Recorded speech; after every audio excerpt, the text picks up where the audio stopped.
Parliamentary committees के अंदर एक टाइप ऑफ कमेटी आता है हाउस कीपिंग कमेटीज। उसके अंदर 4 अलग अलग टाइप ऑफ कमेटीज होती हैं, general purpose committee, house committee, library committee और joint committee on salaries and allowances of member of parliament. ये 4 टाइप की कमेटीज आती हैं हाउस कीपिंग कमेटी के अंदर। अब इनको 1 बाय 1 डिटेल में कवर करते हैं। अपना फर्स्ट देखते हैं जनरल पर्पस कमेटी।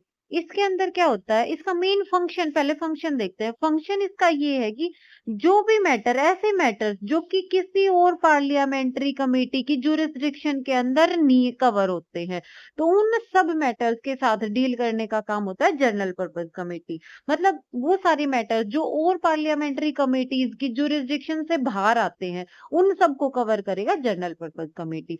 अब अगर इसकी कंपोजिशन की बात करें, लोकसभा या फिर राज्यसभा, दोनों के लिए ये कमेटी अलग अलग होती है। अगर कंपोजिशन देखें तो सबसे पहले आता है चेयरमैन कौन होगा जनरल पर्पस कमेटी का। तो जो भी पर्टिकुलर हाउस का प्रिसाइडिंग ऑफिसर है, मतलब speaker in case of Lok Sabha और chairman in case of Rajya Sabha, ex officio chairman की तरह काम करेंगे जनरल पर्पस कमेटी का। बाकी मेंबर्स कौन होंगे, जो भी डेप्यूटी चेयरमैन है राज्यसभा के अंदर, और लोकसभा का केस हो तो वहां का डेप्यूटी स्पीकर, और बाकी मेंबर्स जैसे member of panel of chairperson.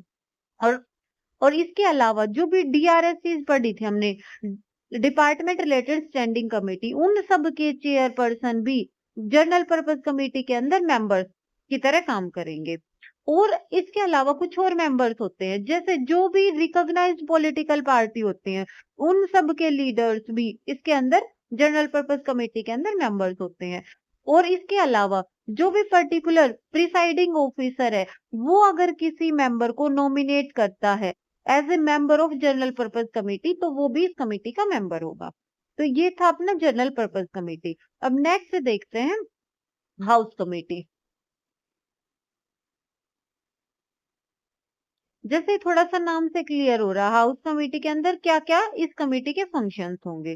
तो जो भी अपने मेंबर ऑफ पार्लियामेंट होते हैं, उनको कुछ फैसिलिटीज प्रोवाइड करी जाती है, कुछ रेजिडेंशियल अकोमोडेशन प्रोवाइड करते हैं, और उसके साथ कुछ सप्लीमेंट्री फैसिलिटी जैसे फूड, मेडिसिनल एड, इस तरीके की चीजें दी जाती है। तो उन सब से रिलेटेड जो भी मैटर्स हैं, उनके साथ डील करती है हाउस कमेटी।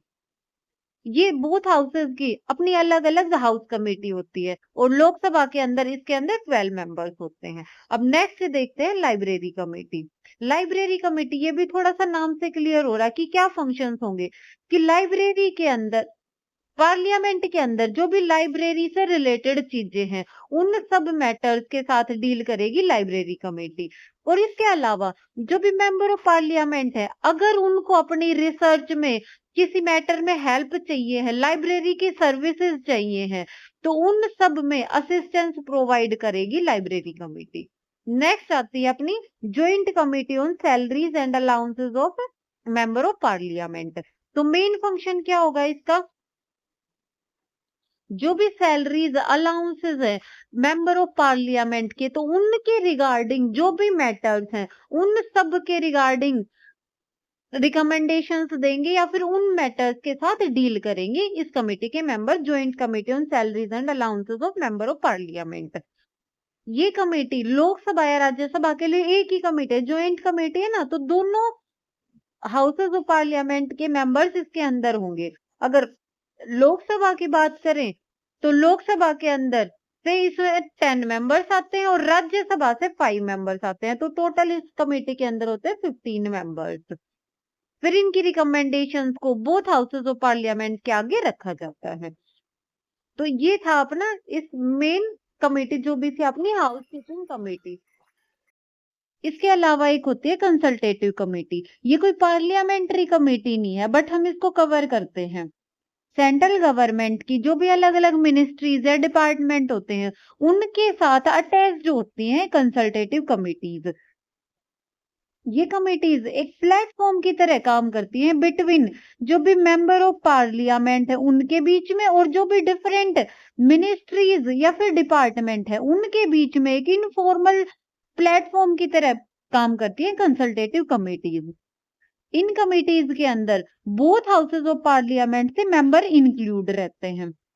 और इनके चेयरमैन कौन होंगे? जो भी पर्टिकुलर मिनिस्ट्री है, उसका जो भी मिनिस्टर है, वो इस कमेटी के अंदर चेयरमैन की तरह काम करेगा।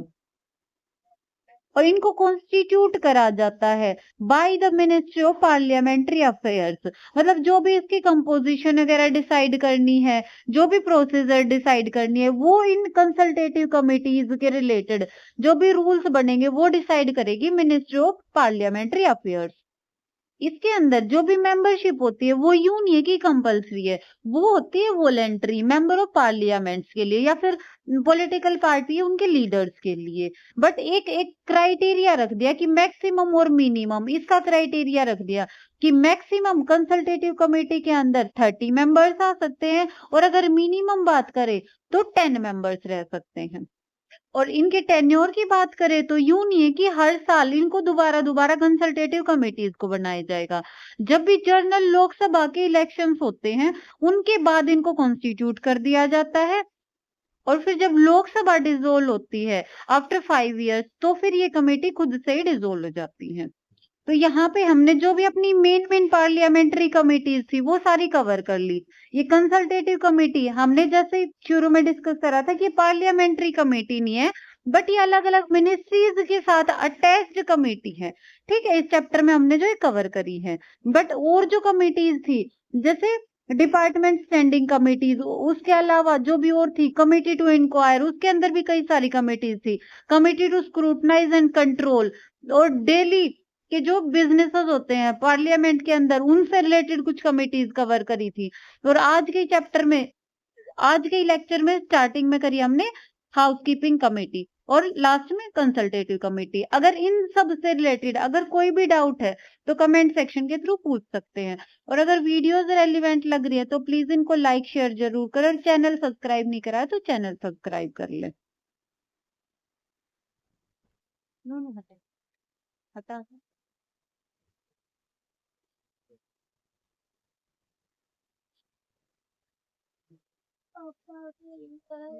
रुको पहले समझो, बैठ के समझो।